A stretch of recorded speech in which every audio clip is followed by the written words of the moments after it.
Do you know how often I go out with, I shouldn't say often, but you know, sometimes you go out with people, you don't want to be around them as much, and then you have a couple drinks and you realize, oh, these are people are all right. Right. I love them.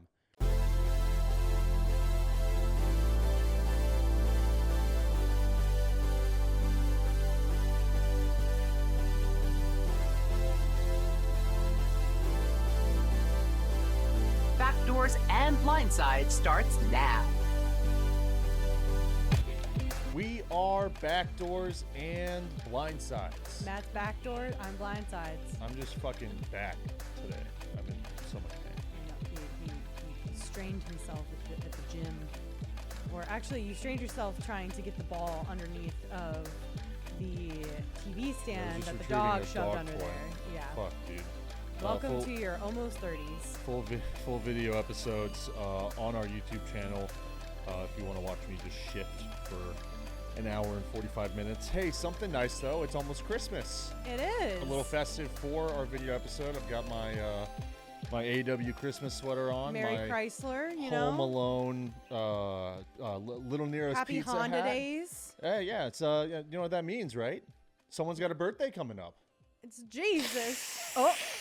All right, let's fucking go. We're going to meet at the church at midnight. We're going to do this for 24 hours all day long. We're going to pull two people from the audience. We're going to put on the play of my birth. Jim brought his baby. That baby's ready to rock. He's already in costume.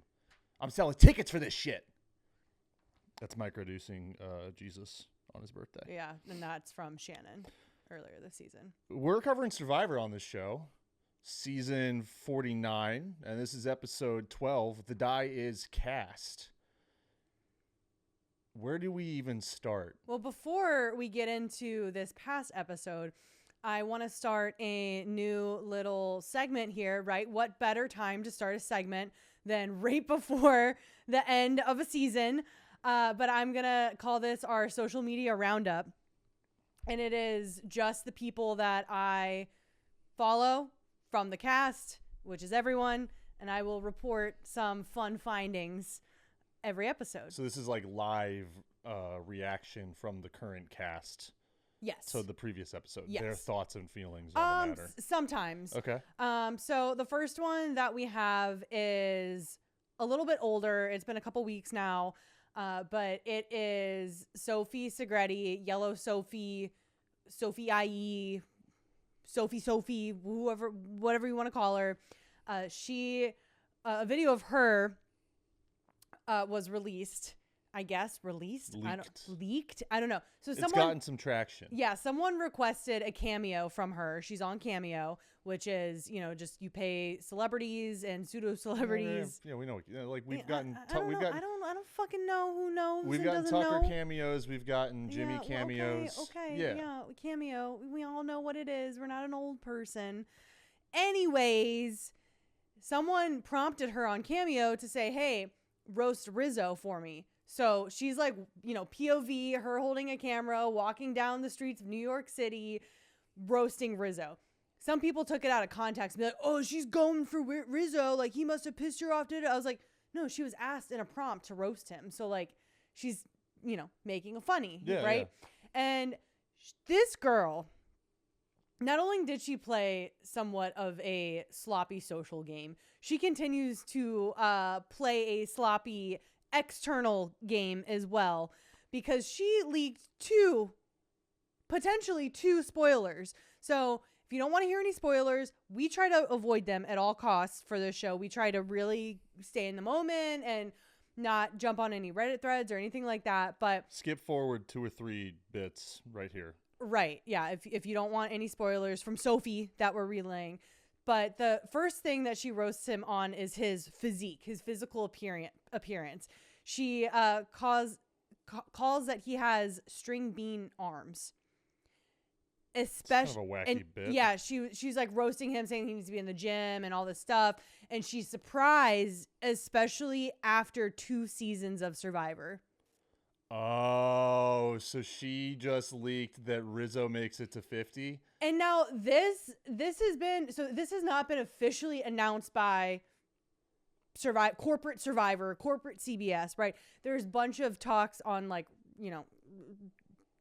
sub channels and things like that saying that Rizzo would be on. I'd like heard rumors, but like I've been ignoring them and pretending like I didn't see them. So like this confirms, like, congrats, Rizzo's on Survivor 50. I mean, I would have bet everything on that happening. Oh, he's got the sure. edit for this season. He's clearly like the favorite. Sure. The second thing she roasts him on is being Albanian, saying that Dua Lipa, big pop star, right? Yeah. She's also Albanian, saying that Rizzo's bringing down the Albanian stock by like becoming some celebrity and being like, I'm Albanian, I guess, whatever. Yeah. That's a Stav bit. Stav's producer is Albanian, and he riffs on that. He does that exact bit on him. No, just on like bringing Albanian stock down, essentially. He rips on that all the time. I guess because like Albania kind of is like a small country, and I feel like there's not. I don't know. Well, I've heard this exact shtick before. Is she just lifting it? I don't know, but she's saying that Dua Lipa had the stock and now he's bringing it down. Not a spoiler for Survivor, just like funny part of the roast that she had there. And then another line she was roasting on was his facial hair during Survivor. Yeah, that's tough. Yeah, it's tough. And she says, if only you knew how to make fire, maybe some of the flames would burn off the hairs on your upper lip. So to me, I haven't seen, have you noticed Rizzo make fire? No. In camp life? No. We haven't really focused on anyone not being able to make fire since Jawan kind of shit the bed in like week, like literally like day one. I mean, that's the only time that we've seen that. Yeah. And then Matt, long-haired Matt was like talking about how he wanted to make, that's really the only fire talk I've really noticed. So some people are saying that maybe this was just about camp life. She was riffing on that. But you know where else you make fire? In the Final Four. At the end of the show. In the Final Four. So did Sophie Segretti just ruin with her cameo and the leaked video of it, which I can't remember if she shared it on her socials or if like it got picked up somewhere else and like other accounts were starting to share it. But I did look back on her Instagram and it is not there. So if she posted it to her Instagram, in addition to sending it to her, cameo purchaser, then she probably had an oh shit moment and deleted it from her account had she shared it from her account. I know we talked about this off air. Did we talk on the show about the rumors of her at, what is it called? Pandemonium, Pandora. What is it called? What's the island Ponderosa? Called? Ponderosa. Like the rumors that she was involved in the people who got cut right before the season started. Yeah, there was rumors that Sophie had, got some slaps on her wrists for, conversing too much with other castmates in the week leading up to Survivor filming, which they're all in quarantine on a Fijian island on Ponderosa, which is Survivor HQ. Yeah. So there were rumors about that. There hasn't been anything else that I've seen come out from that. A lot of people are like, oh, that's stupid. Like, why would you say that kind of thing? People were saying people were thinking that because she was getting a terrible edit this season. Mm-hmm. And so I'm like they were punishing her for that. Yeah. People were saying like, oh, production's punishing her. I don't know how much validity that has. And I don't think a lot. I don't think there's a lot of room. I think we saw exactly what she brought to the game. Yeah. I don't think that there was any like slanted edit against her. No, not really. But she's butt-sized, and that was her downfall. Yeah. I'll tell you what though, if I watch Rizzo lose in fire, I'm gonna be pissed. I'm gonna be pissed that like you couldn't keep your trap shut in a fucking cameo that went all over social media, and you ruined the finale a major part of the finale. So she's walking on thin ice with me. If that's what happens, I'm gonna be pissed.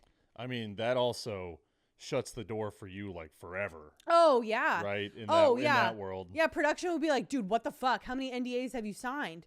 You've kept your mouth shut this pretty much for an entire year up until this point. They probably filmed, I'd say, close to a year ago. You kept your mouth shut this long, and then you're gonna spoil it in the last couple weeks of the show. Like, yeah, huge faux pas. She criticized the reward that one time. Survivor production, she might be walking on thin ice if Rizzo loses in fire, and that's what she was alluding to in her cameo. So, well, if she gets blacklisted from TV, she can always host the show with us. right, exactly. Great Works. backup option. Secondly, my second social media roundup here is from Annie's most recent Instagram post. I saw this right before we tried to attempt for the third time starting the show. We've had some technical difficulties today. I had to update my whole laptop so we what's could up continue. with Annie? So she's posting about her band, Trashy Annie. That's her band name? That's her band name. Yep. And I can give you a little tidbit on why it's called that. But I'm going to read to you. So it's her doing like these little shimmies and stuff in front of the camera. And there's text on the screen. And there's just like a jingle going in the background. Maybe it's their music. I'm not really paying attention. So this is a two-parter. One, I want you to watch the video for yourself, because I had to watch it a few times. And then secondly, I'm going to go through, well, you can wait to watch it. I'm going to read her, the captions that were on the video, because they were quite shocking to me. All right. And, but I'm going to start with why I had to watch it so many times. All I could see were her boobs. All I could see. She's wearing a tutu and like this like bedazzled bra thing. And I was like, and she's very much just like giving it to the camera. And I'm like, ma'am, you think I'm trying to, you think I'm going to read the words on the screen? No, all I can see is boobs. So, you know, I think there was a missed opportunity in Survivor. She went out too soon. Yeah. Shout out. But, so the caption, I'm going to read the whole caption to you, and I'm going to pause at points of interest. All right. But so I can't watch this. You can't watch it quite yet. Okay. Because I don't want you to ruin the right. the dialogue that we will have here. But just what's her handle so that people can go and find this? You have the link, so just I think it's like at Trashy Annie. Trashy Annie Music. Trashy Annie Music. Okay, sorry. Fun. You know, you can just play the first little bit of it so you can see what she's wearing. Okay. Just don't read it. I'm sure you. Shit. Really, I'm sure that's great for our audio. It's really good into That's the really microphone. good. Oh, that's really good, right? Like this doesn't look like the same woman that was on Survivor, right? I mean, clearly they weather out there. Well, yeah, I mean, like she's had a shower recently, right? Somewhat recently, right? I mean, you can see most of her body, so we do know that she has showered recently. All right, I have the gist of what this is. Yeah. Okay. So it starts off. The whole premise of this post is feeling bad about yourself, and then she's going to give a bunch of reasons not to feel bad about yourself because she's done something that she feels bad about herself for. Okay. Right? So the first one that she says is, I ran around my underwear on national TV. I don't feel bad for you. I'm sorry. I can't. She's like saying on Survivor? On Survivor, yeah. Okay. I'm like, no, you're on one of the biggest, longest produced reality primetime TV shows. No, ma'am, I do not feel bad for you for running around in your underwear. You had a wardrobe, if you will, like that. She came with clothes on. You know, they didn't strip her down and say, "Now go run out." This is Naked and Afraid. So no, I don't feel bad for you for running around on national TV. Is this like a poor me video? Yes. She's not like flaunting this? Yeah, this is a poor me. Well, she's flaunting something, but it's not this. Okay. So I'm like, yeah, I don't feel bad for that. No, thank you. And then she said the next line item here is, and one time I accidentally drank bleach during a race. I'm sorry. I need more context there. What does that mean? Like a foot race? I don't know. That's all. The only text that was there. You think it's like when did someone try to poison her? They were like holding a cup out. Yeah, no, it's like Kramer holding the hot tea when the racer that stays with Elaine. Oh, right, Jean Paul. Yeah, it's when Kramer's holding his hot tea next to all the people extending water out to Jean Paul, and he grabs that and knocks it back and burns himself. He scalds himself in the middle of the race. Yeah, someone just showed up with bleach. Like, to me, this doesn't feel like she's at fault here. So I don't know if I feel bad for you. That's bad for you, obviously. Does that like kill you if you drink bleach? She's still here. Okay. I don't know. I need more on that, Annie. Tell me more. Why'd you drink bleach at a race accidentally? She says, quote, another time I drooled into a stranger's mouth while laughing. So I don't know how many strangers you meet, but Couple a day.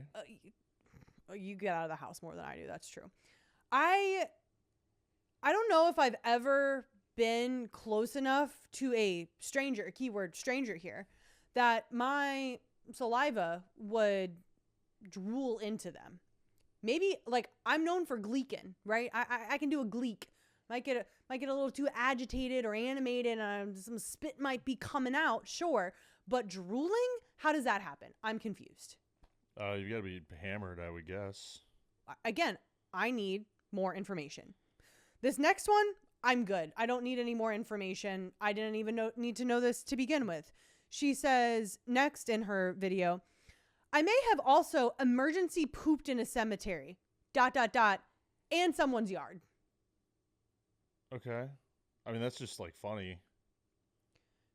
But like, I don't need to know that. So what is, like, why is she telling us this? Because if you're feeling bad about yourself, just look at how shitty So her it's like life is. self-deprecation. Yeah. Literally shitty because she's shitting where she shouldn't be See, shitting. these are all like stories, but without the actual story. I know. part. I'm like, I need to know more. Have you ever shit not in a toilet? Yeah. What? Yeah. No.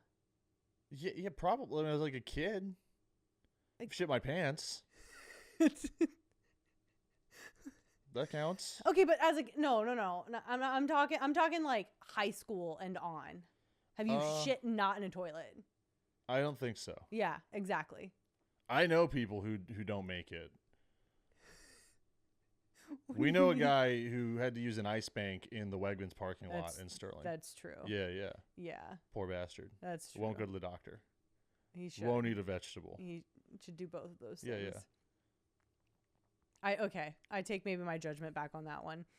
Okay, Is and that she like, says, maybe she's got IBS. I mean, maybe, but like, But then, I want like, to tell know. me. I want to know the My context. IBS caused me to shit in a Well, cemetery in that's the someone's thing. front yard. These are all like really good stories that you're just burning right away because you're basically maybe we giving, can like, get her on. the climax. Maybe we can Dude, get her on. I book her. Message her. I'll do it after the show. And then she wraps it up with, and I mean, I'm also almost 50. I'm dancing around in a damn tutu. People call me trashy for the clothes I wear. So I said, fuck it, and named my band Trashy Annie. Own it, baby. It's your story. There you go. It's like an uplifting. Yeah, You know, there's a I wrap. am who I am. Yeah. And thank you for asking about more about Trashy Annie, the band, because I have some stats here for you if you're interested. So she has these are all on Spotify, by the way. Like her band. Oh, they have like originals? Yeah. No, they're not a cover band. She's a singer-songwriter. Okay. So they have 3K monthly listeners on Spotify. Their highest streamed song is called Nuclear Meltdown. Cool. And it has 166K streams. Like those are good. like good numbers, That's real numbers. She's won some awards. So she started during the pandemic, and she named herself Trashy Annie, like I said, like her post said before, because people were calling her trashy for not wearing good clothes. And so she's like, bringing that power back to her. And it is classified as, quote, high energy Southern punk that chews glass and spits glitter. Yeah, that sounds cool. She characterizes herself as the ultimate combination of Sheryl Crow, Joan Jett, Loretta Lynn, and Kid Rock. All right. Dude, sounds like they'd be playing Clarendon's tomorrow. I know, right? Complimentary, by the way. Yeah, because you've played there. Yeah. Oh God, I forgot that we did You've played that. there. Your band, your band is. We don't talk about that. Band. Yeah. So that's our social media roundup, and I'm also gonna need a little jingle to go with that. So put it in here. Maybe some Trashy Annie music. So if you want to see this video of her dancing around, Trashy Annie music on Instagram, and you said the Sophie reel was just sort of like shared on Survivor Instagram. I think It's so. not, like, Yeah. on her Yeah. account. If you look up like Sophie roasts Rizzo on Cameo or something like that, it's all up there. But I've saved you the time because I basically summed it up, everything she said, and I ruined the end of Survivor and potentially the beginning of Survivor 50 for you now too. So, Well, thanks, Sophie. I mean, it just seems like it would be on brand. Also, like it weren't people getting the impression that she is kind of going like scorched earth, like she's bitter that she didn't go as far as she thought she did. Kind of comes back to like the player's ego. Yeah, I would guess so. Well, let's start with her going home. Bye. And we return to camp at the beginning of episode 12, and everyone is happy. We're happy. We're shooting the shit. Everyone's riffing. We're all united. We're feeling united it's the most right now. cohesive that the show has been. Yeah, absolutely. And the one that made me laugh is that Sage said that, and to Savannah in front of the whole tribe, she's saying this, is that Savannah almost made her shit her pants. That's pretty good. Because you're talking about revenge and all this stuff. And Sage is like, well, I wrote your name down that one time. Don't forget about that. And I thought you were talking about me for a second. I thought we were really putting on a show here. So I thought that was funny. What basically happens immediately is everyone, they're riffing and it's jovial. And then they turn to Rizzo. And they all say, I can't remember who says it. Someone says, Rizzo, how's it feel to be in the final five? Because they assume that he's playing his idol lockstep. Because he said it's expiring Right. at 6. And Rizzo is in the hammock. He's got his hands behind his head. He says, "Have fun eating each other alive." That's a good bit. I mean, I've been into cocky Rizzo from the beginning because he's a kid. Like, he is a child. I think he's like 21. Let's talk about this. 22. Because I've been thinking a lot about this. Because I think I've kind of resented him for having his idol in his pocket this whole time, being so flashy about it, being so, just like this heavy gunner, right? He was really hot in the beginning with his, immunity challenge wins. Mm-hmm. It kind of fizzled out now, but I think my problem is with myself, actually, because he has. I'm so glad you finally realized it. My problem is that he comes across so cocky all the time, but he can do it. Yes. He can do it. That's the thing. Because they just keep letting him do it. And so it's just like Cock of the walk. Yeah, it's like okay, I get it, Rizzo. You have a big dick. Can we move on now? And before it was me being like, I don't think your dick's that big. Meh. And then he's like, no, my dick is that big. He rocks. And yeah, I know. And now it's me kind of getting over that grief kind of that I've had about resenting him a little bit, because he's like off the charts with fans. Like, fans love him. Dude. And I was like, why can't I love Rizzo? Loved him from and the it's start. because I know you have. Our friends that watch love Rizzo. And I'm just like, why can't I get there? And I think it's because, it's my own thing, is that I hate when people are cocky, but like he can back it up, so I have to be okay with it. I think that he definitely, like, it comes from the Gen Z kind of streamer persona. It's so cinema. But I think it's very genuine. And I think that's why it works is yeah. He's not putting on a front. He's not dropping one-liners for the camera. He's not dancing around thinking, oh, this will make the episode, like we've criticized people on the show before for doing, both in Survivor and Big Brother. It's genuine. Yeah. And he's just a goofy kid. But he's a goofy kid who happens to be really good at playing Survivor. And having a lot of power in Survivor, too. So that rocks. Hell yeah. And, I mean, he pulls some cool shit in this episode, and we'll get to that when we get to Tribal and the 3 Pillars. Important to note that this same night, when we get back from voting out Sophie, Soph, and I think it's easier to just keep referring to her as Soph. No, she's Sophie now. Okay. She's back Sophie to Sophie. Tells the Blue Sophie, Kella Sophie. There's only one Sophie now. We don't have to do this anymore. We've already talked about Sophie Segretti the last time. Yellow Sophie, Sophie IE. All right, she's out. She's out. We're not talking about her anymore. She tells the camera that it's a recipe for third place to sit next to Rizzo and Savannah in the finale. Yeah. So she's figured it out. We're like, okay, great. She's smart. She sees this coming. She also tells Christina that she's finally ready to move on Savannah, which means that she's now told Sage, and then she sent Sophie packing, and now she's telling Christina. So she's working her way into the other side of the tribe. Okay, pause for a second, because I don't understand how this is happening. Because every week a new person has said they've wanted Sage out. Sorry, not Sage. Every week, let me try that again. Every week someone has said they want Savannah out. Started with Sage almost from day one. And then we had, Sage trying to pull the blind side on Savannah. Savannah, not going home again. And then Yellow Sophie being like, hey, let's get her out now. And then her going home. And then now Soph wants Savannah out at the beginning of it. And I'm like, y'all, why can't we align? Like, what is Savannah doing that has made like pretty much no one come after her?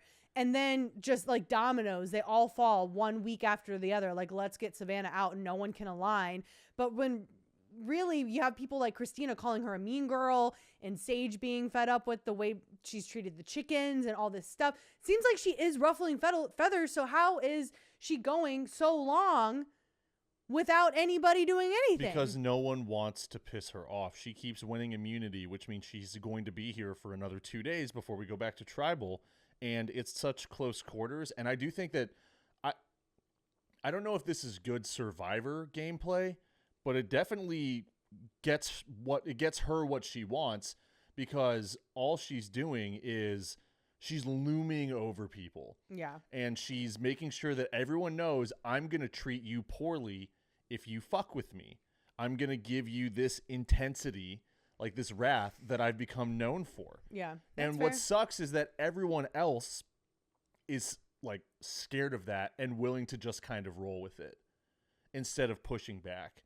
And maybe at one point they had a chance to push back, but then Survivor Production decided to hand out 2 immunity necklaces in week 9 of the show. But I think that's what it is that people are waffling and no one can sync up because she's not allowing that to happen. She's making sure that she's present at all the times that she needs to be present so that they can't talk about her.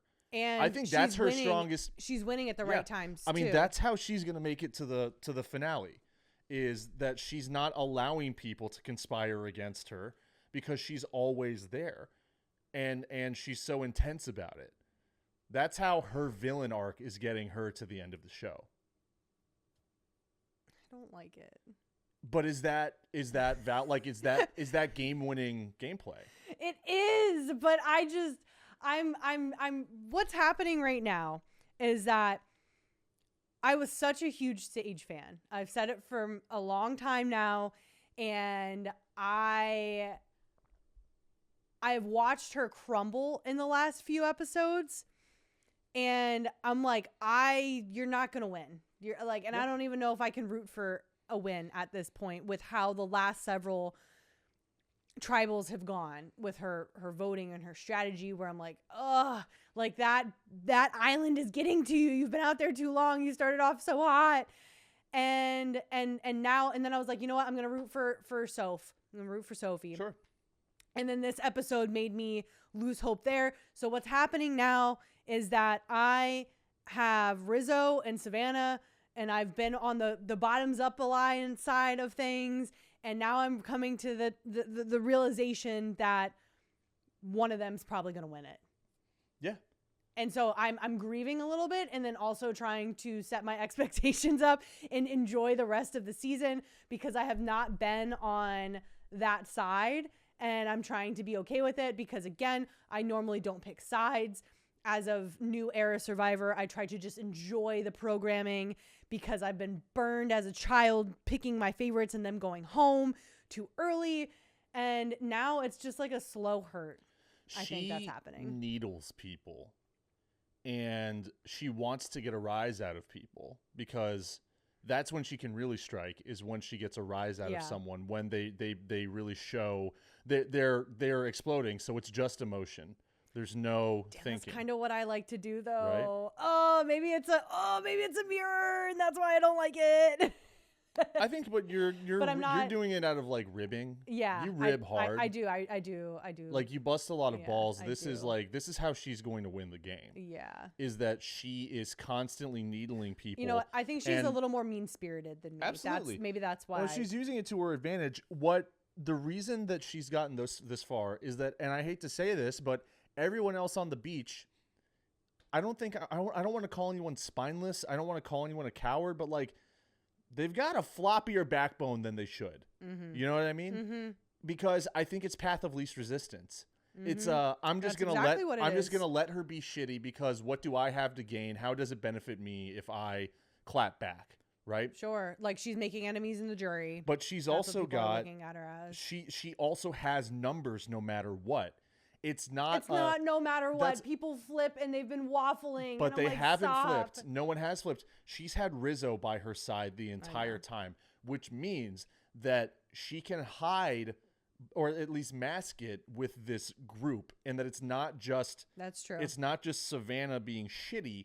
It's we are Moving as a unit. exactly. Yeah. And because of that, people don't feel like they have the numbers to clap back at her. You told me this wasn't allowed to be a bitch fest this episode, and I'm really trying not to do that. But Well, I agree. I do agree with 'cause- what you're saying. I'm just having a hard personal Yeah. time. Well, I told you before we started the show, no one wants to listen to a podcast that's just 90 minutes of complaining. Yeah, I know. I certainly don't. And I don't. I choose not to. That's not what this show is going to be It's either. not. I know.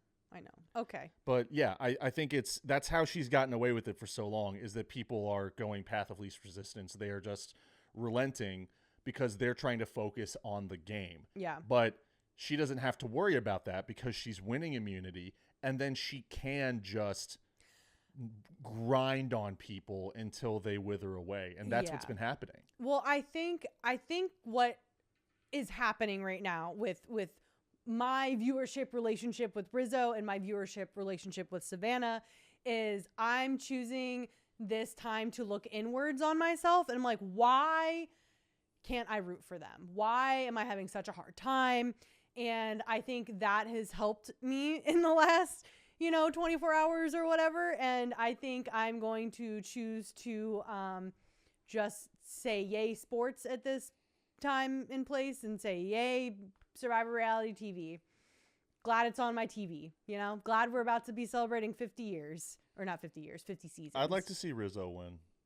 And we'll go through we're going to end the show with we're going to run some scenarios, some final 3 scenarios, and see who has like the most likely chances. So we'll save it for that. But at this point, like, Rizzo happened to be aligned with the most powerful person that's been in this game, but he's done a lot of playing on his own to get the two of them this far as well. So I do think that he deserves the win in a more noble sense. I mean, that idol has kept them alive for as Yeah. long as it has. Huge. For sure. I mean, also obviously Savannah's power that she had too, that helped. But The last thing I want to note before we get to the reward challenge I really want to get there. is that Soph is looking at the camera and she announces to the audience what Meg said the last episode of this podcast. She did. She needs a move for her resume. So that's like right as we get into commercial or we get into the reward challenge, that's kind of like a, hey, this is what the episode is going to be, you guys. Sophie's finally going to do her thing. I'll tell you what, this whole episode, I kind of got whiplash. I was like, Pretty good misdirects from CBS, from the editing room. in like the worst way possible. Let's get through honestly. the reward challenge. So on the line, we have a Mexican fiesta. Yeah. So that's chicken beef tacos, guac, margaritas, tres leches, donuts, and maybe the most valuable letters from home. Yeah. All while getting to spend the night at Sanctuary, which I think this is the first overnight Yes, that they've it had at is. Sanctuary. And the challenge, it's another type of obstacle. You got to run through a bamboo high step. Try not to clip your ankles on that thing. That just seems like the hardest part. I could do a rope, but I just know that I'd be crushing my fucking knees on that. I mean, no one seemed to have trouble. No. They all kind of flew through it, it looked like. You got to then maneuver a bag that's attached to a rope through a ladder bridge, crawl under another bamboo obstacle to retrieve 2 more bags, and then you have to open these bags, find a matching sandbag. Fuck me. Find a matching colored sandbag to your platform, your corresponding platform, and toss up to that raised platform. Yeah. So it's a circular flat platform on top of a poll. Mm-hmm. And Steven had an early lead. Yeah, because Steven has been a great competitor throughout this whole season. We've said before, Rizzo kind of fell off once they got into like the solo immunity challenges. And lo and behold, we get Savannah winning another reward. But not before Steven fake out. Yes, we get so close. With the editing. Oh, yeah. I'm like, oh, yeah, here he goes. They had a ball with this one. Oh, yeah, yeah. They and were they're like, all... eat your slop, you fucking pigs. Yeah, I know. But they had these like wide shots where literally all 6 of them were up there like throwing the bags. And I was like, this is visual chaos. Like literally it could be anyone right now. Anyone. Well, that's what I like to see. Except maybe Christina, who threw the bag behind herself, which I was like... Right there, we were watching, and I think everyone started too far up on the platform. Yeah. I think you got to give yourself as much distance as possible and then come in from there. If you're whenever a challenge is on our TV screen, Matt does this thing where he'll pause. He'll be like, I could do that. And then he would say how he would do it, and then he critiques how, like, oh, you need to stand like back further in the platform to give yourself more room. Like, you're very analytical about it. Because I think that's how you win these types of challenges is you have to think about your like approach. Yeah. Like it's all about the approach. Like I just look at it and be like, nah, I'd be good at that. There's no approach, I'd just be good at it. I think that all of these are designed like games, and games are meant to be you learn how to play it so that you win. Right. It's like a video game. Yeah. Right? It's like learning how to play a level or a boss or something like that. But Savannah ultimately wins. She can bring 2 people with her to Sanctuary. Which I don't like that Jeff disclosed how many people she could bring. What? I think it would have been fucking hilarious because sometimes he doesn't tell you how many people you can bring on a reward as the winner of that reward. So you have no idea. You don't know if you're going to keep listing names and now the whole tribe's with you, right? And one person's back at camp. I think it would have been funnier if Jeff would have been like, okay, and you can bring one person with you. Or just name who you want on this reward. And she picks Rizzo. And he goes, all right, you 2 enjoy. Go enjoy Sanctuary. Oh, like throw her for a loop, thinking that she was going to take someone else. Yeah, she was going to take at least half the tribe. 3 of the 6. I think it would have been funny if she picked Rizzo. I think that would have been the way to fuel a fire underneath Soph. Because we see this going the complete opposite way, which we can get more into. But Soph turned the other, is now leaning full into her alliance with the 2 of them. Well, we get that when we get to Sanctuary. Right, but I'm saying if she would have sat out of this one and Savannah could only pick one person and that was Rizzo, then Soph would have been like, I guess I am actually on the bottom of this 3 alliance. Where do I stand? Let's make a move. But again, we want Savannah to win. So yeah, that's what happens. You know what? And I didn't even write that down, but yeah, that's a great moment. It's time to attack CBS on Backdoors and Blindsides. Yeah, I mean, if I'm producers of the show, what we pitched, let me backtrack. What you pitched on our last episode, we got a lot of great feedback on with how, and we put it on Instagram as well, how Soph makes it to the end of the game. Spoiler alert, she doesn't do anything that we said she should do, but wouldn't that, we agreed that would make the most interesting story for the remainder of this season. Yeah. It'd make the best TV. So they should engineer that and only let her take Rizzo. Yes. Send direct Soph on her path to make those moves. Right. Produce. We can't because we're already producing 50. We can't produce this one for the better, right? We always talk about production meddling, like and it having negative effects. They can meddle and have positive effects too. Mm-hmm. And this could have been one of the things. And I think it would have been funny if Jeff just said and pick someone to go with you, and because there's been times before where he just kind of and another person. You're like, oh shit, I'm literally picking 4 out of the 6 people, including myself. Not right. So she gets told she has 2 people right off the bat. She knows exactly who she's picking. It doesn't matter the order. She says Rizzo because ride or die. And, with Soph because she says she promised her at one point or whatever. I think that Savannah is smart enough to consciously choose Soph because she knows that if Soph were to turn, now would be the time.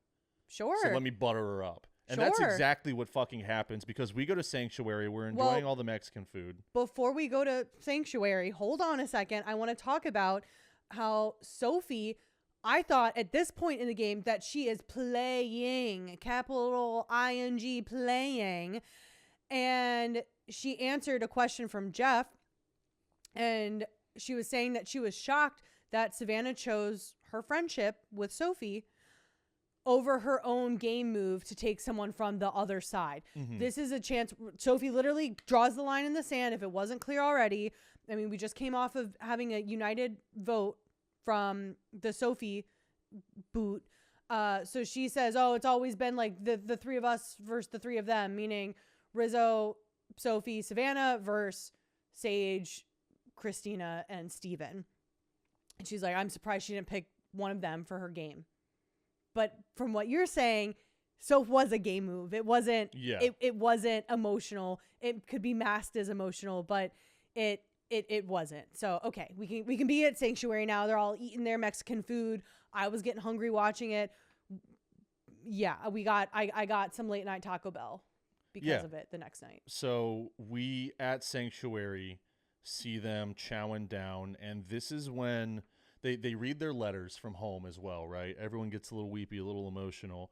And this is when Soph decides that she is going to disregard all other options. Well, I think she decides she doesn't want to win $1 million. I And think that's go what she decides. whole hog with Rizzo and Savannah, which was so fucking disappointing in this house. I was just no. It was awful. The whole time. I was like, girl, come on. They solidify as a group the Tres Leches Let's go, white Alliance. boy. Like, that fucking sucks. And well, we've waited. They've been this trio this long, and we get the penultimate episode is when we get a name. Yep. Really? Yep. And then Soph decides now is the time to tell them, Savannah and Rizzo, about her knowledge is power advantage. And when she did that, that was proof. Okay, like there's no more. There's no going back. There's no doubt. She's doing this because she's proving to them, I am the person to take to the final three. Yeah. Not Christina, not Sage, not Steven. And yeah, you mentioned earlier in her confessionals, but I want to read the direct quotes here, paralleled with what she did in this at Sanctuary. She says, I don't think I can sit next to Savannah and Rizzo at the final three and beat them. I think that's a recipe for third place, and I didn't come here for third place. I came here to win $1 million. She then said, I need something flashy to zhuzh up my resume. So we just decided on third place right now? Do you want to know my honest thought? I have it written down. Yes. I love margaritas. I love beer. I love wine. I love old fashions. I love Trulies. I like to have a good time. If I'm playing Survivor or Big I know Brother, what you're gonna say. You've or said this any about of Big these Brother. any of these games where you are sticking it out and you've got ways to go, I'm not touching anything that is going to alter my state of mind. All you right. think it's the margaritas talking? I'm playing a straight edge game of Survivor. I think that, and it makes sense. And if I'm Savannah, I'm thinking this is a great way to double check. Look, dude, like this is your first sip of alcohol in weeks and your body is depleted. That's going to hit you. It's probably going to be the best feeling in the fucking world. Yeah. After one single marg, even if it's the pre-bottled mix or whatever the fuck it is. Your stomach is, I don't think is they're shrunken, shriveled up. It could be prune Cuervo size. Gold, whatever trash you put in this marg, Aristocrat Tequila. I think that just completely nukes any perspective that you bring because now you're having the best meal you've ever tasted. You're reading letters from your loved ones, and you've caught a sweet buzz. And in that moment, you look around and you go, These are my two best friends man, I ever. feel so good. I love you guys. You know how often I go out with, I shouldn't say often, but you know, sometimes you go out with people, you don't want to be around them as much, and then you have a couple drinks and you realize, these people are all right. Right. I love them. That's exactly what just happened here. Yeah. I think that she caught a little bit of a buzz, which I would too. This would happen to me. I'm positive this would happen to me playing Survivor. It's why when they bust out the Trulies or the champagne in the Big Brother house for someone's birthday, no, I'm not touching it. Because you have to be locked in when everyone else isn't.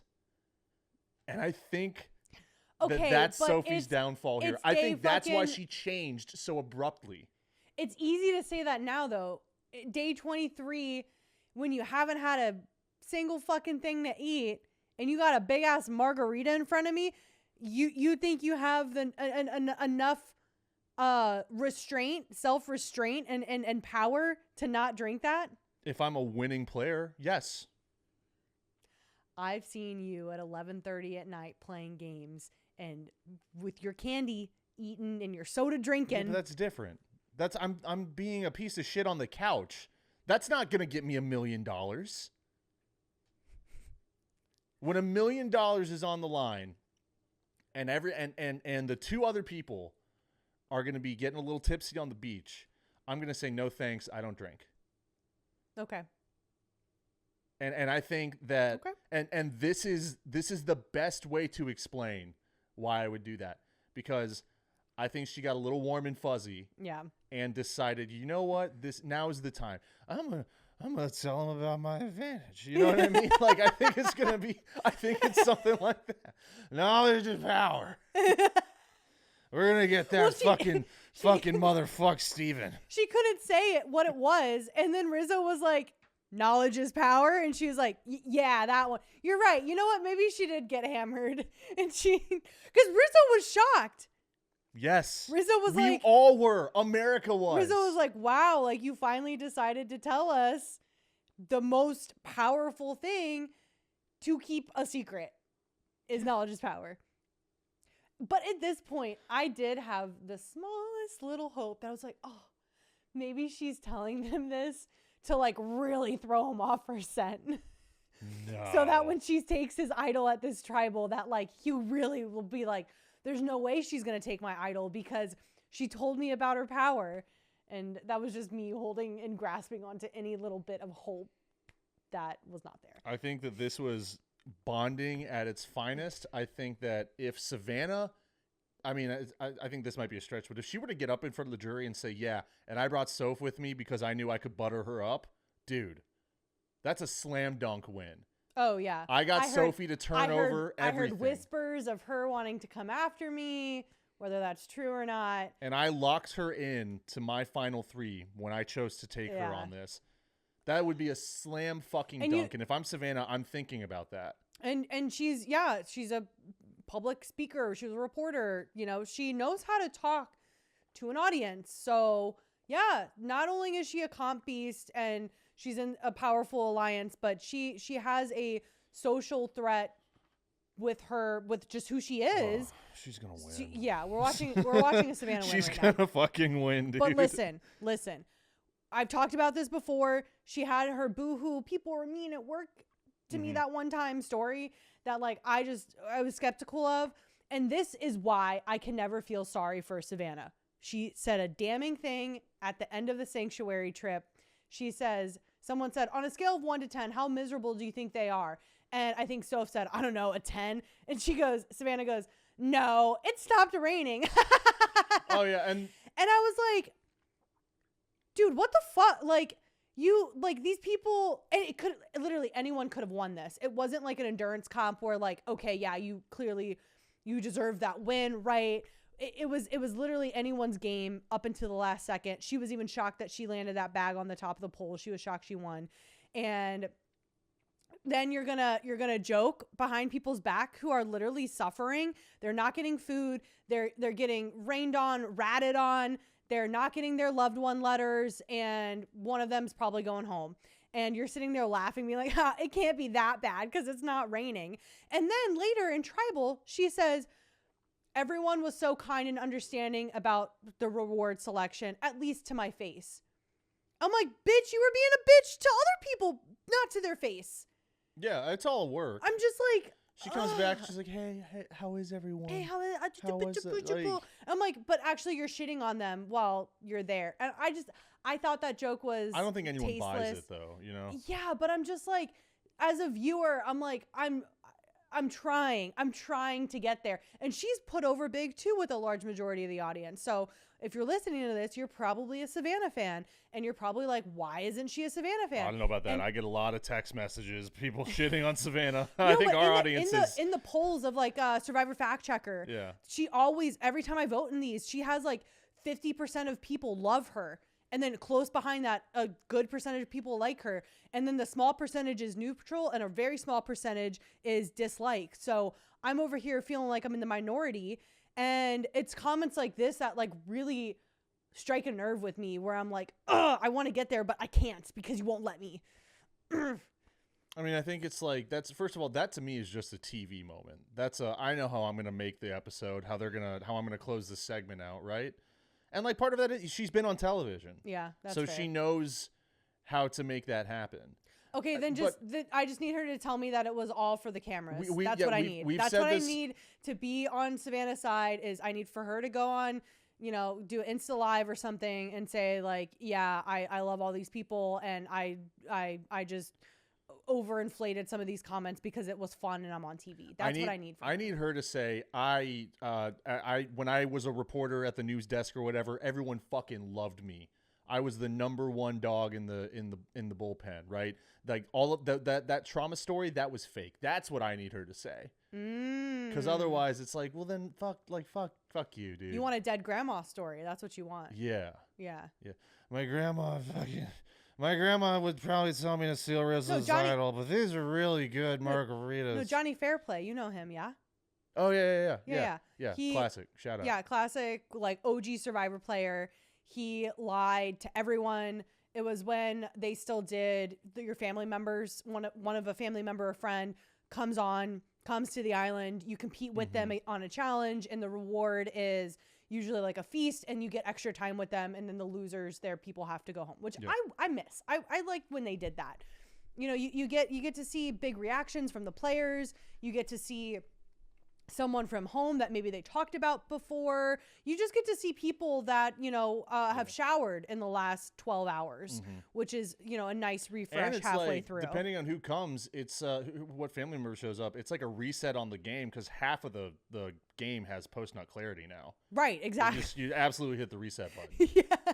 It's like it's just like another season, basically. Right, exactly. Brand new game. Huge. But anyways, the point I'm making for the people who might not know, Johnny Fairplay, he lied at this point in the game when I think it was like his brother or something like that came on to compete with him for a challenge. And he said, man, how's grandma? And his brother immediately clocked it. He goes, she didn't make it, man. And they're sitting there crying. And everyone's like, oh shit, that he rocks. just realized that his grandma died while he's out here. We have to let him go on reward no matter who goes. So the whole game he's playing, the rest of the game is like, I'm here and I'm missing my grandma's funeral and da-da-da to get sympathy. And meanwhile, he's just being like villain, That's pretty which sweet. I like. Clear distinction. I like. You're being like, fuck everything. I'm in it for this million. I don't give a shit what I say, who I hurt, who I swear on, what lies I make up about my friends, family, whatever. That's what I like.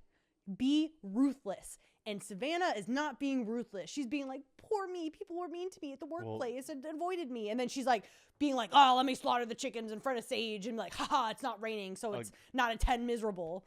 Again, like, we're not trying to turn this into a bitch fest. I'm sorry. But here's my explanation. She doesn't have to be because everyone's just turning over. Everyone's rolling over. Yeah, you're right. There's no heat. There's no pushback. Yeah. It's a bad cast to be stacked up against her because no one's willing. I mean, maybe Jake would have done that, right? I mean, Sage was right there, but I think she just got tired. I think so too. She got tired. And she got gassed. She got annoyed, and then she was like, "Fuck it, let me just get people out that I can have control over and feel good about myself," which I get.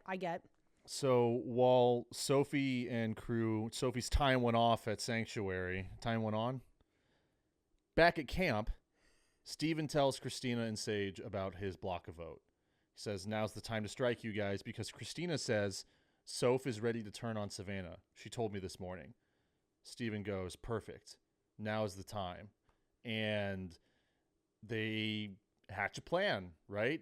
We're going to put 3 on Savannah, and we're going to block Savannah's vote. Easy. Or 3 on Rizzo, 3 on Soph. I guess Soph is like the main target because she doesn't have immunity yet, but she fucking gets it. Yeah. So that's like the inner workings. And what's so frustrating is like we know that it's going nowhere because we've already just watched seen her Soph spill blow her her guts. load. Yeah. So then we get to the immunity challenge. My initial thought, you have to, you explain it. You like to explain the challenges.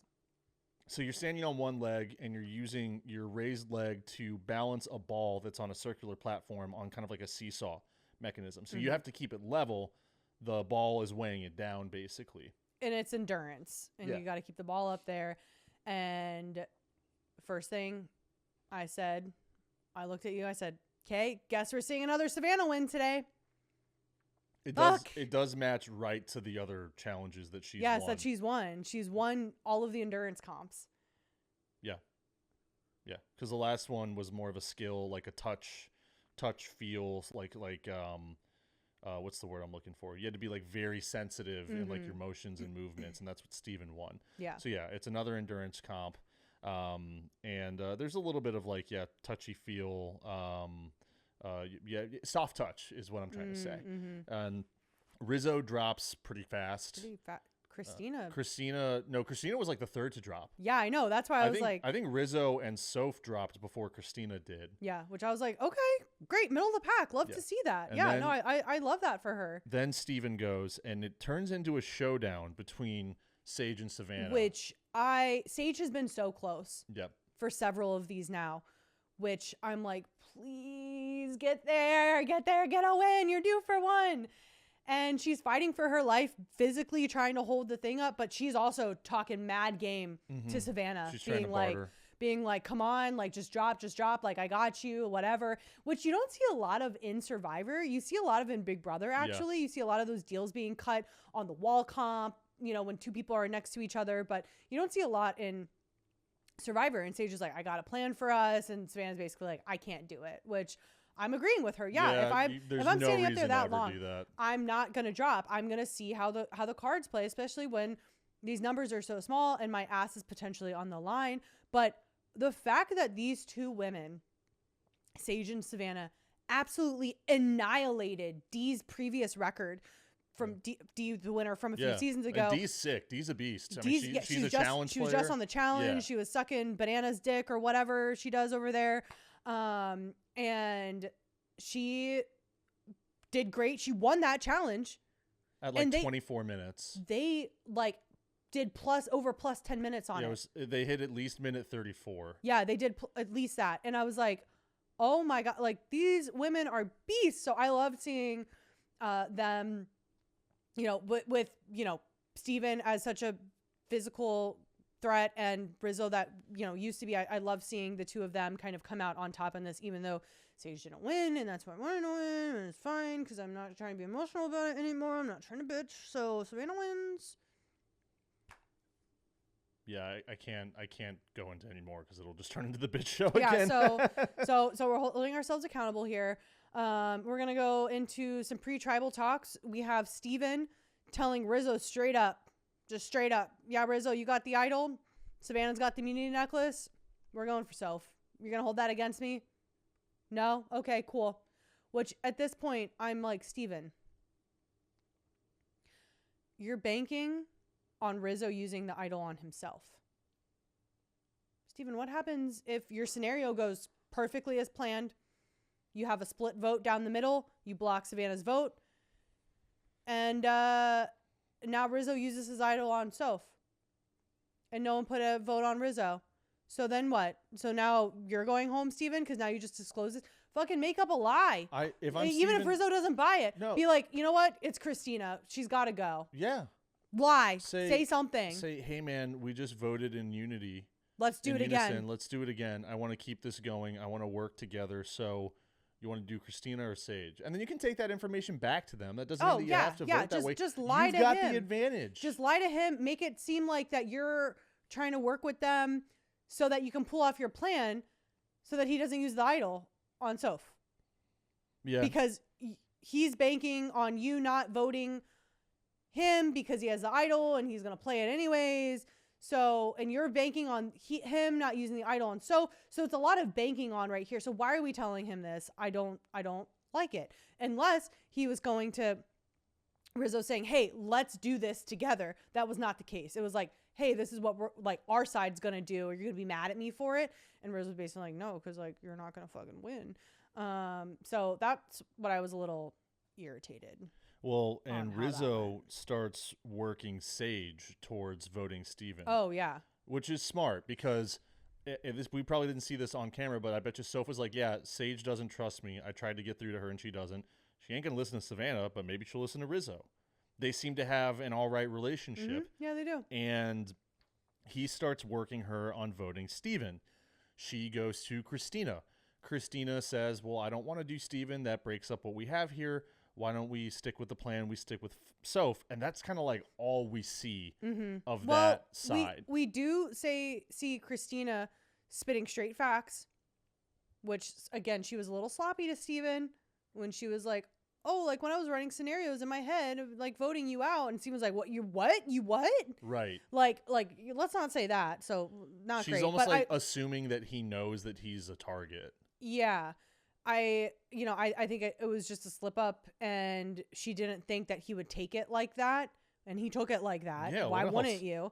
But she was absolutely right in the fact that Steven has the better chance at winning against Savannah. Would Christina win against Steven? Probably not. Mm-hmm. But would she win against Savannah? Probably not. So it's like lesser of two evils. Why wouldn't you want the guy that you've been working with to go further if you don't think you could win against either of them?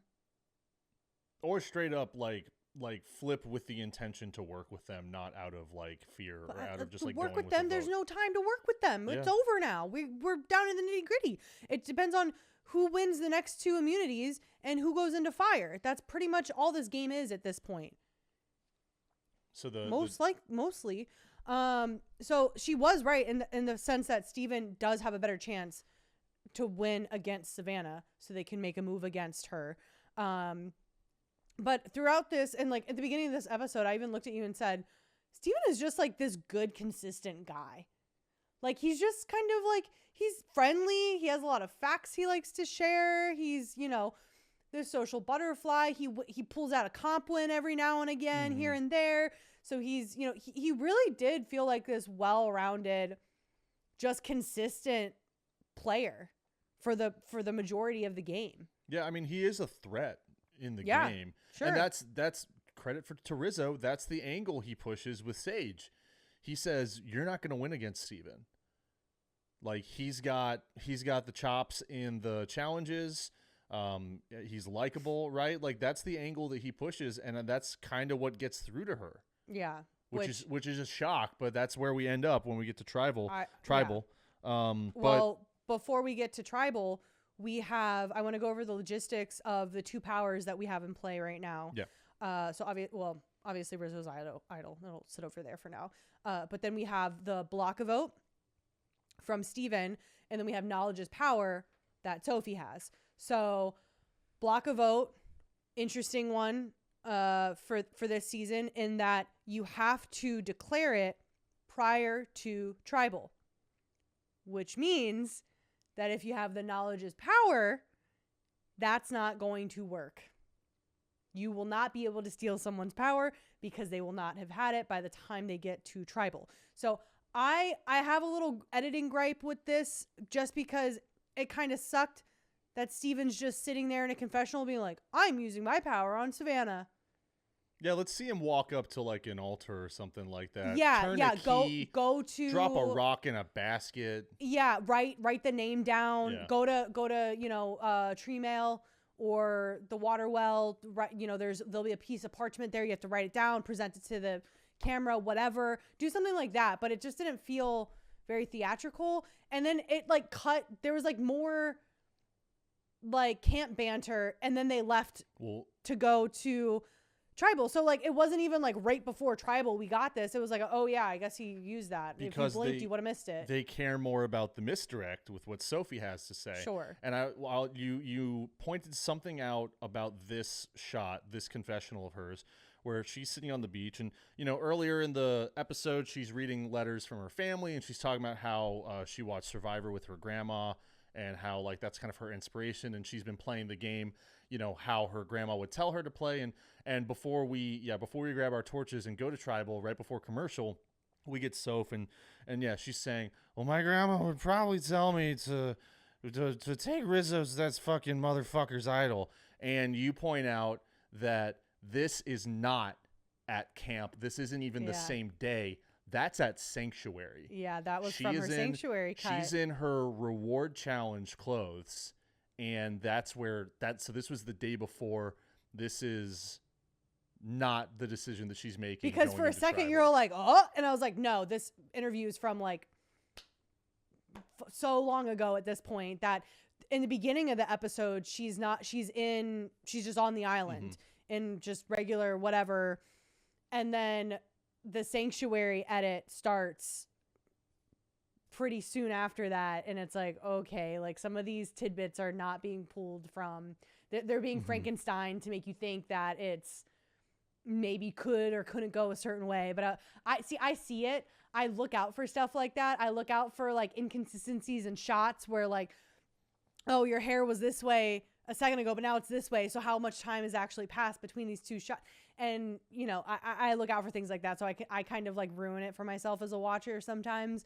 But yeah, we go right into Tribal, and Sophie's sitting there and she is like,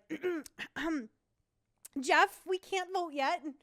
She's not drunk anymore, I guess. But, and I'm just, yeah, I guess. I'm just like yelling at this point at the TV because I know she's going to ask for Steven. There's no fucking way she's asking for Rizzo's idol. And she's going to look foolish as hell. Yeah. And yep, sure does. Yeah, Steven goes, it's really humiliating. And I'm sitting there looking at Steven, and he's having the time of his life up there being like, nope, I don't have anything. He's probably thinking about how he's going to bring this up in front of the jury. Oh, yeah. He's thinking, I got one on you. Fuck you. You thought you were going to have the ammo that you needed that we've been talking about, and you don't. And so this is upsetting for you. And he's just having a time back there. And with now this. Sophie has zero power. Zero. None. You've blown it. No knowledge or power. No. Yeah. Nothing. Well, you still have knowledge. Just a killer hangover. You have knowledge that Rizzo has an idol that you could have taken, but you chose not to get that. So, and then we go into voting, and we have another Rizzo fake out with an idol. Yeah. And he fakes it out. Maybe he's going to use it on Sophie. Oh, no. Now he's actually going to use it on himself. Oh, no. He's not going to use it all. Right. Well, I because think he has one more, and he lied to everyone. Sorry, but I'm going to use this on myself, but not tonight. And then he steps back down, and basically. Sage calls him a little turd. Yeah. That's the thing. Yeah. They seem like they have like kind of like a little brother, big sister relationship. I think so. Which is something that I think Sage could have leveraged if she had a little more time. But I know also Savannah like kind of assumed that as well. And I think that's why Rizzo has been so tight, because he talks about his family all the time. Yeah. And people play to that side of him. Yeah. But Savannah walks in. She sees that her vote has been blocked. Oh, shit. What do I do? Turns out it didn't fucking matter. Yeah. We had another, for the second time in a row, another unanimous vote out because Sage and Christina flipped. So we witnessed... I know we saw Steven go home and his chances of $1 million are gone. He's in the jury. But we witnessed 4 people's games go down the tube in this episode. Steven's, obviously. We witnessed Sophie's because she didn't get that resume zhuzh move. She decided not to do that. So she by using her own words, she can't beat them in final 3. So she is taking her third place seat after this episode. And then we have Sage and Christina just survivor suicide. Yeah. Just being like, I want to, Steven. Yeah. Instead of taking that hot resume move, Sophie decided to drive for Uber for a while. That's if she's bringing her resume to the jury. That's what happened. It is. And I just, why? Let's get into our final 3 scenarios, unless you have anything else to cover. Let's on do tribal. the 3 pillars first, and Okay. then get into the scenarios. Okay. But yeah, Steven votes Soph, and he says like on her. He out of anyone this season, he has the most grounds to be like butthurt. Juwan about the was way shocked. That this was. He was like, "Yo, what the fuck, guys? Yeah. What the fuck, Christina and Sage? You just had vengeance or revenge on me last time with the Sophie vote out, and now you're just gonna throw it all away? Yeah. For what?" And I think you knew going into the rest of the season, if you're Sage or Christina, you know that Juwan's going to be an emotional jury member. Yeah. Right? Like he's going to reward his people, the loyalty, like that bond. And now he's probably like, well, fuck, I guess I don't know anymore. I don't know anything about anything. So I'm just as disconnected as everyone else who's sitting up here, besides maybe Sophie. But 3 pillars: outwit, outplay, outlast. Outwit is going to go once again to R-I-Z-G-O-D, Riz God Baby, because he, I think, did 3 crucial things that are like maybe the only smart things that have happened in this episode. He earns Soph's trust enough in Sanctuary, maybe through the family, and I mean, I think that was all genuine, but he earns her trust enough that she divulges her advantage, or it was the tequila. He also, once again, holds on to his idol. I did a little research, and there's no like the different situations are too. They're not close enough, like similar enough to have like a true record of like who's held on to an idol the longest. But he is one of the longer tenured people to just keep it in his pocket this long. Now, And it'll so be public. it'll be a more interesting stat if he uses it versus doesn't use it or whatever. But I think it's a no-brainer that he Oh my will god! use it next week. If he goes home with this shitty piece of jewelry, like we've talked about it before, these hidden immunity idols used to be fucking cool. They were like medallions and these intricate necklaces and these like true souvenirs that someone could actually be like, yeah, I'm gonna pocket this because I want to keep this. Like it's cool. Now it's like 2 beads on a rope because they want people to try to fake their own idols, which we have seen in past seasons. But if he doesn't play it next time, honestly, that's a jury that would make me vote for him in jury if I was in the jury. If like, he makes it to the final without playing his idol, and just that's says, pretty sweet. I'm not gonna play it. It's fake it till you make it, and like he's been faking it with how he's gonna play or not play the idol, and he's making it. He is making it. I will give him credit for that 100%. I mean, I don't know that he would need to play it for himself next week, unless if Savannah doesn't win immunity, maybe you play it on her. Because I don't think that the votes are going to be for Rizzo any which way, because he has an idol, so why would you vote for him? Right. That's been the whole thing this Exactly. entire time. I think the most valuable piece of his outwit in this week, though, is that he convinces Sage to turn on Steven. Yeah. Which blew our minds. Yeah. That she chose to go that route. She looks at Steven, she says, I just couldn't beat you, man. She basically echoes exactly what Rizzo told her. And that's outwit. That's just straight up It's powerful. telling someone how to play. Outplay has to be Savannah. She 2 wins wins. both challenges. Huge both wins. Reward and immunity when she needs it. She's needed it the most this entire time. If Sophie or if Savannah didn't win, then that would have been maybe more appetizing for Soph. But yes, I think that would have been we don't the have time the chance to strike. even. Yeah. Now, speaking of Soph, that's where we're going to give Outlast, because she would have been the vote unless Rizzo convinced Sage otherwise, because of the trust that she built with Rizzo and Savannah at the Sanctuary. So whether it was her intention or not, what she shared with them is what assured her safety going into Final 5. Right. And she did get 1 vote. If something right. crazy happened, she could have. If those people didn't flip, then she would have been out of there. So you want to pitch? I want to go through final 3 scenarios, and we can and these might change next week. We can figure out next week's the finale, bro. Who's? Oh shit, that's right. All right, so it can't change next fuck. week. This is it. This is it. Hope you're ready. I forgot we skipped a couple episodes. So let's start with the Tres Leches alliance. Sure. We're saying we get Rizzo, Savannah, and Soph in the final 3. Well, I think this is the most interesting one because they could be seen as the most even, right? Because they've been moving as a unit. Do you want to save that one for last time? No, we can save it for now or say it now because I think, and this is my blanket statement, if Rizzo is sitting in one of those final chairs, I don't care who he's next to in whatever scenario, Rizzo wins this game. 100%. He wins. I don't care if he's sitting next to Savannah, Soph, Christina, Sage, whoever, he's winning. So you think Rizzo wins in every scenario? In every scenario, Rizzo wins. Yes. Why? Because like everything you've just been saying, he has. I don't doubt you. I just want to explain it. He has that cockiness that turned into full on confidence. He can talk about how much he needs this for his family. He's likable. He's likable. People like to joke like, around. Like he's goofy friendly. Kid brother. Yeah, exactly.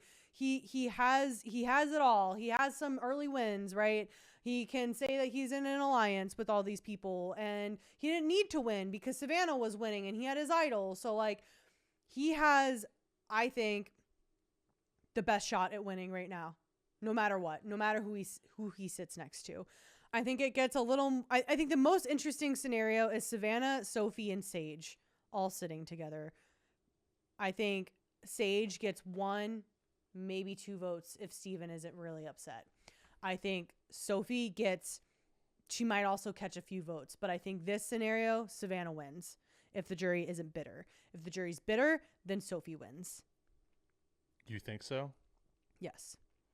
But I think if the jury's being the jury that they should be, Savannah would win in that scenario.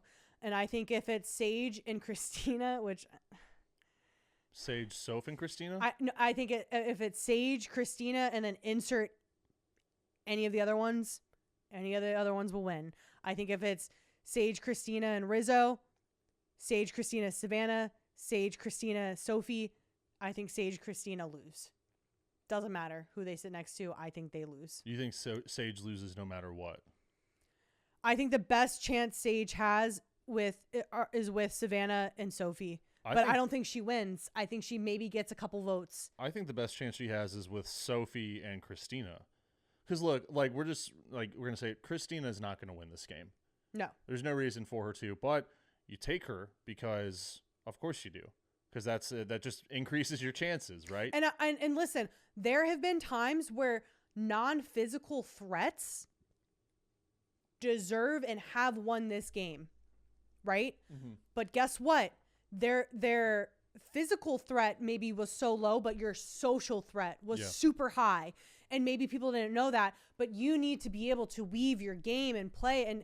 And people right now have the impression that Christina's playing a sloppy social game. That's what Steven says. He says, he even has like another one of his fun metaphors saying that everyone else is eating with utensils or whatever, and she's just slathering spaghetti all over her face.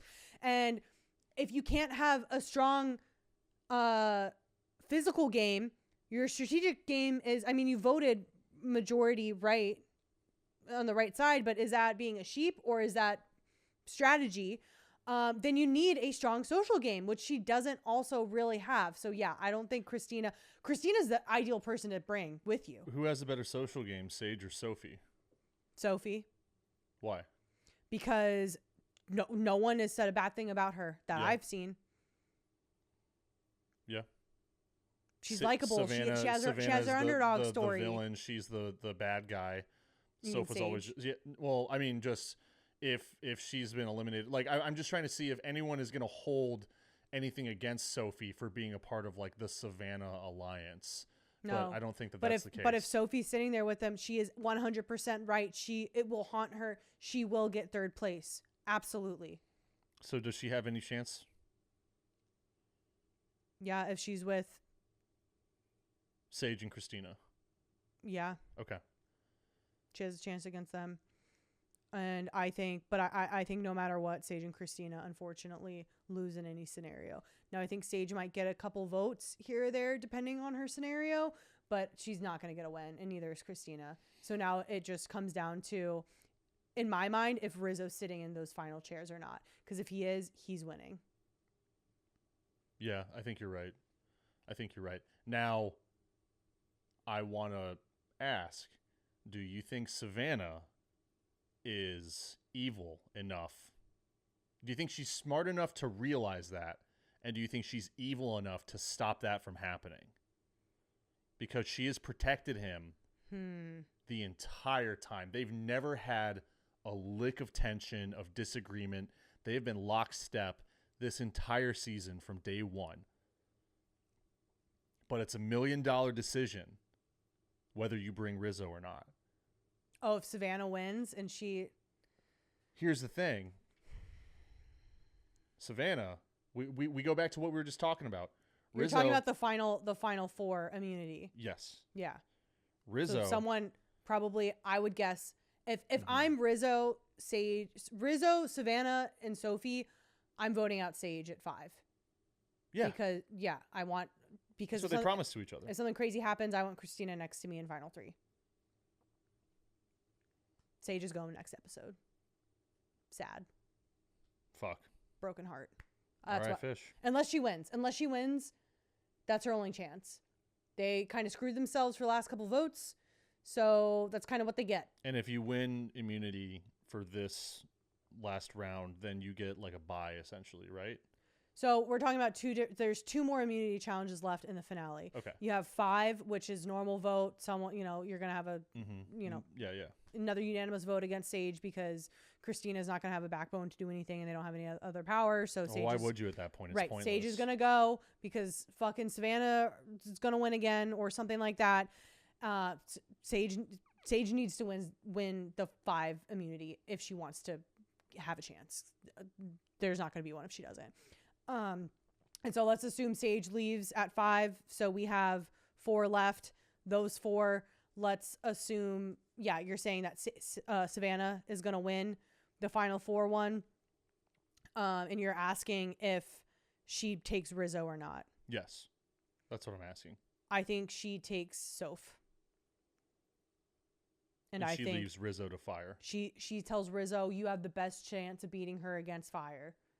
And that's her way of increasing her chances of winning without completely damning Rizzo. Yeah, with making, making Rizzo upset. But it doesn't Makes matter sense. if Rizzo's upset or not because she's making it to final 3. Damn. And I mean, from a game standpoint, it doesn't matter if he's upset. Now, if she's like, he's my new best friend, then that might be a different level of, upset that you might not want to inflict. Mm-hmm. But again, these people 25 days ago, they're not going to split their million with you. So Rizzo has the highest chances, followed by Absolutely. Savannah, followed by Soph in a very unlikely scenario, and then jack shit for Sage and Christina. yeah, pretty much. Damn. Well, we will be covering the finale next week. It'll be I think our last episode before Christmas, but we'll keep the programming going. We're going to put something out every week between now and Traders. I just don't know what yet. And I might know by the next episode, but we are going to keep weekly content coming out. In the meantime, do be sure to check out our video episodes on YouTube. Send the podcast to a friend, whether it's a link to the Apple Podcast, a link to our YouTube page, our Instagram. Send out the reels. The more shares that the reels get, the more that they just get peppered out into the world as well. At Backdoors and Blindsides on Instagram and Threads, at Backdoor Podcast on X. And, man, you wouldn't catch me dead drinking a margarita on that beach, man. It's $1 million margarita right there. That sounds like our show title right there. $1 million margarita? Yeah. I like that. I like that. Well, until then, as we continue this season of merriment, I'm Matt. And I'm Meg. We're Backdoors and Blindsides. The vibe has spoken.